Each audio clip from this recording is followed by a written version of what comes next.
بسم الله الرحمن الرحیم. سلامونه او نیکې هیلې ګرانو زده کوونکو ته. هیله ده چې روغ او جوړ اوسئ او بیا هم د تاسو په چوپړ کې د تاسو د کور ښوونکې زینب حمیدي تاسو ته ښه راغلاست وایي.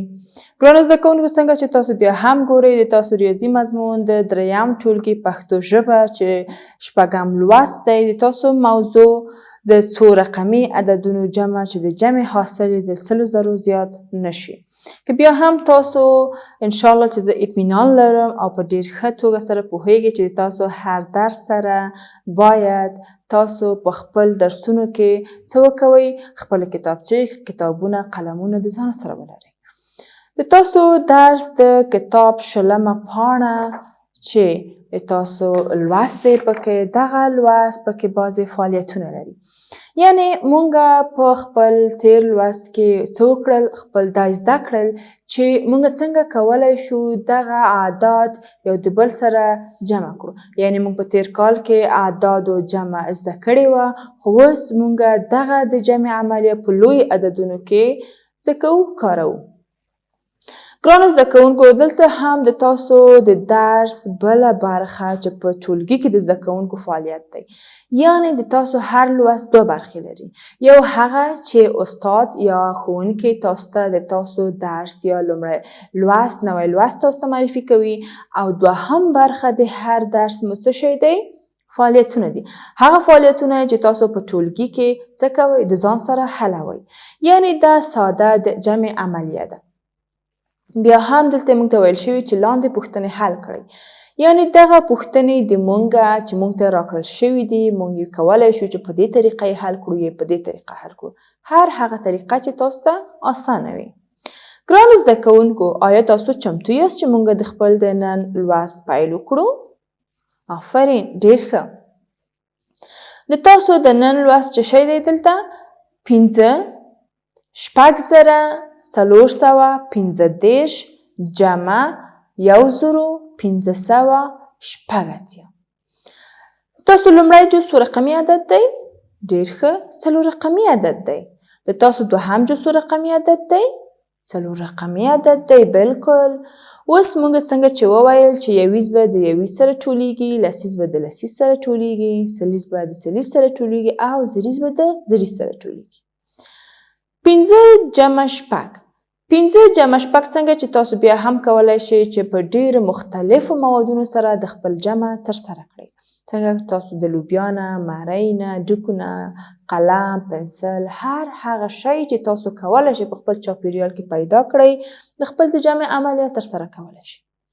د تاسو لومړی د جمع طریقه یا د جمع لومړی جز لومړی یا 20 رقم مو څه شی دی، 5.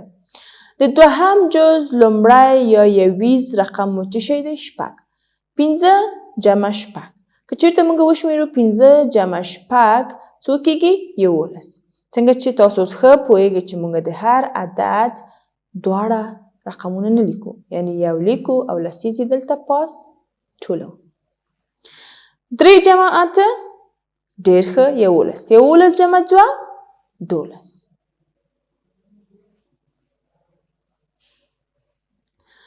3 جمع 5 8 8 جمع 9 8 جمع 1 9. چون دلته مونږه 2 رقمي عدد لاسته نه دی راوړی، 1 رقمي عدد دی، نو په خپله یې لیکو. 6 جمع 1 9. نو که چېرته مونږه 6415 د 1508 سره ټول کړو نو د مونږه ځواب څه شی دی، 2921 چې دا هم یو 4 رقمي عدد دی. د خپل دوهم سوال مخې ته راځو. د مونږه د دوهم سوال اعداد کوم دي؟ راځئ چې یو ځای سره ولولو. هیله ده چې تاسو هم د ما سره یو ځای اوس لولئ. 5843. کوم عدد دی؟ 5843. دوهم عدد یا دوهم جز څه شی دی؟ 608. ولې 608؟ 20 لسیز سلیز زریز، نو 608. راځئ د دغې د جمع مخې ته راځو. یعنې 3 جمع 0 3. 4 جمع 8 12. 12 دوه لیکو یو یې دلته هم حاصله. 8 جمع 0 8 کېږي. ولې؟ ځکه چې په جمع کې چې مونږ هر عدد د 0 سره جمع کو بیا هم خپل عدد مونږ ته لاسته راځي. 8 جمع 0 8 8 جمع 1 9 15 جمع 6 11. نو د مونږ دغه عدد څه شی دی؟ 11,923. دریم سوال د مونږ 7,321 جمع 2,609. 1 جمع 9 10. 0 لیکو لسیز یې چې یو دی دلته یې ټولو. 2 جمع 0 2 2 جمع 1 3 3 جمع 6 9 9 جمع 2 9. ډېر ښه. کله مو چې 7,321 د 2,609 سره ټول کړل نو د موږ حاصل څه شی سو؟ 9,910. آفرین ډېر ښه. ګرانو زده کوونکو اوس په همدغه ډول سره چې تاسو د خپل دغه سوالونه حل کړل نو دغه سوال د تاسو کورنۍ دنده هم لري. یعنې که چېرته تاسو وکولی شئ چې د سوالونو حل په ښه توګه سره لاسته راوړئ یا هم هغه په جدول کې توضیح کړی شئ نو تاسو به دغه د خپله کورنۍ دنده هم په ډېره ښه توګه سره حل کړئ. تاسو ته یې ویلي دي چې د تاسو کورنۍ دندې په شکل باندې لاندې پوښتنې حل کړئ. کومې پوښتنې؟ دغه 3 پوښتنې چې موږ ته راکړل شوي دي. موږ ته یې ویلي دي چې 2,703 د 9,619 سره ټول کړئ او حاصل یې دلته ولیکئ. دوهم سوال زموږ دی چې 1,080 د 994 سره ټول کړئ او حاصل یې دلته ولیکئ. د مونږ بل سوال چې شی دی د مونږ بل سوال دلته ویل شوي دي چې 4,050 د 4,918 څه کړئ؟ راټول کړئ. اوس د مثال په توګه فقط یو سوال یې زه تاسو ته حلوم، 2 نور سوالونه به تاسو په خپله کتابچو کې حلوئ. نو آیا حتما تاسو به غواړئ چې دا سوال د مونږ د ښوونکي حل کړئ؟ نو راځئ چې دا سوال مونږ حل کړو. مونږ ته ویل شوي دي چې 6 جمع 7 څو کېږي؟ 14. آفرین 14. کوم اعداد چې زه یې تاسو ته وایم یا یې هم مستقیما تاسو ته ځوابونه وایم هغه دقیق اعداد دي. که چېرته تاسو بیا هم په دې کې لږ ستونزه لرئ او یا هم د ځان سره فکر کوئ چې آیا رښتیا هم دغه 6 د 7 سره چې ټول کړو 14 کېږي نو تاسو بیا خپلې ګوتې وشمېرئ، کرښې وباسئ، یا هم لوبیا، ټکي، نخود یا هر هغه شی چې تاسو یې لرئ په لاسرسي کې کولی شئ چې امتحان یې کړئ. 6 جمع 7 14. لسیز به یې دلته مونږ راټولوو او یویز یې هم لاندې لیکو. 15 جمع 6 11. 11 جمع 1 12. یویز یې لیکو او لسیز یې دلته راټولوو. 0 جمع 9 9. ولې؟ ځکه چې مونږ وویل چې په جمع کې هر عدد چې د 0 سره ټول شي یا جمع شي هغې ځواب بیرته هم خپل عدد وي. نو 9 جمع 0 9 کېږي. 9 جمع 1 10. 10 هم 2 رقمي عدد دی چې لومړی عدد چې یویز عدد یا یویز رقم یې 0 دی لیکو او لسیز رقم یې چې 1 دی دلته یې ټولو. 4 جمع 4 څو کېږي؟ 9. 9 جمع 1 4 جمع 4 8. 8 جمع 1 9. 3 جمع 4 3 جمع 6 9. دلته موږ 2 رقمي عدد نه دی، 1 رقمي عدد دی نو په خپله عدد یې دلته لیکو 9. 3 جمع 6 9. اوس ګرانو زده کوونکو په پام سره یې وګورئ او دغه عدد د ما سره یو ځای ولولئ. 40,050 چې کله د 40,918 سره ټول شي یا جمع شي نو کوم عدد لاسته راځي؟ 99,023. څو؟ 99,023. نو دا و د تاسو د کورنۍ دنده او بیا هم د تاسو دغه نور سوالونه حلولی شئ.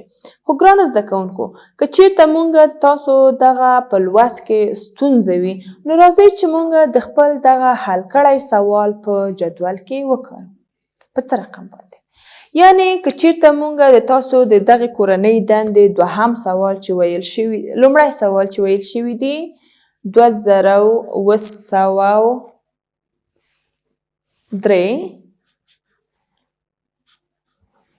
چې څو سره ټول شي 9619 9619. راځئ چې دغه سوال مونږ بیا هم په جدول کې وکاروو.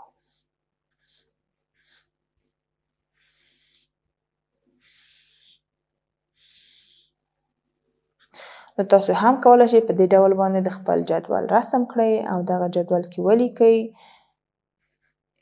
1 لسیز سلیز او زریز. ګران زده کوونکو راځئ چې مونږ لومړی د خپل دغه سوال دلته ولیکو 3 0 2 څنګه یې لولو 2203 دوهم جز 9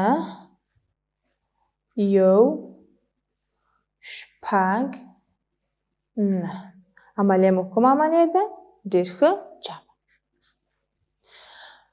مونږ 2203 د 9619 سره یې جمع کوو. څنګه؟ په جدول کې. یعنی په کوم درسونو تاسو چې په کوم مخکیني درسونو کې دوه طریقې لوستې وي. یو مو په دې ډول باندې او یو هم په جدول باندې. نو اوس بیا هم راځئ چې مونږ د حل لوري ته ځو. مونږ وویل چې 3 جمع 9 څو کېږي؟ 12. آفرین. دغه 12 مونږ نشو کولی چې په مستقیمه ډول باندې په خپل سوالونو کې هم ولیکو. یعنی دغه لسیز به چیرته ځي؟ لسیز یې دلته پاس د لسیزو خانې سره ټولیږي. بیا هم 0 جمع 1 1 1 جمع 1 2 و جمع 6 14 بیا هم یوې دلته پاتې کېږي او دغه لسیز چیرته ځي؟ دلته پاس د زیریزو په طبقه کې ټولیږي. 2 جمع 9 11 11 جمع 1 12. نو مونږ که چیرته د دغه اعدادو د آخرني عدد نه مخکې چې څومره عدد د هغې یویزه خانه دلته لیکو 2 2 3 او دا عدد ټول لیکو. اوس مو ولیدل 3 جمع 9 12 دوی لیکو یوې دلته هم حاصل پاتې کېږي. 1 جمع 0 1 1 جمع 1 2 و جمع 6 14 3 لیکو یوې دلته حاصل پاتې کېږي. 2 جمع 9 11 11 جمع 1 12. نو ومو لیدل چې په دواړو طریقو باندې مونږ دغه سوال حل یو حل لاسته راوړو چې کوم حل و 12322. نو ګرانو زده کوونکو په همدې ډول تاسو کولی شئ چې د خپل دریم سوال چې د کورنۍ دندې په شکل تاسو درکول شوی دی هم په خپلو کتابچو کې حل کړئ او هم وکولی شئ چې لا ډېر مثالونه د دغې درس د لوست لپاره کار کړئ. خپل همزولو یا هم د خپل ټولګیوالو کوچني خویندو ورونو ته یې هم ور زده کړئ. آفرین. ډېر ښه ګرانو زده کوونکو د نن لوست تر همدې ځایه و. نو تر بیا لوست پورې مې په پاکه لاس سپارم. خدای پامان.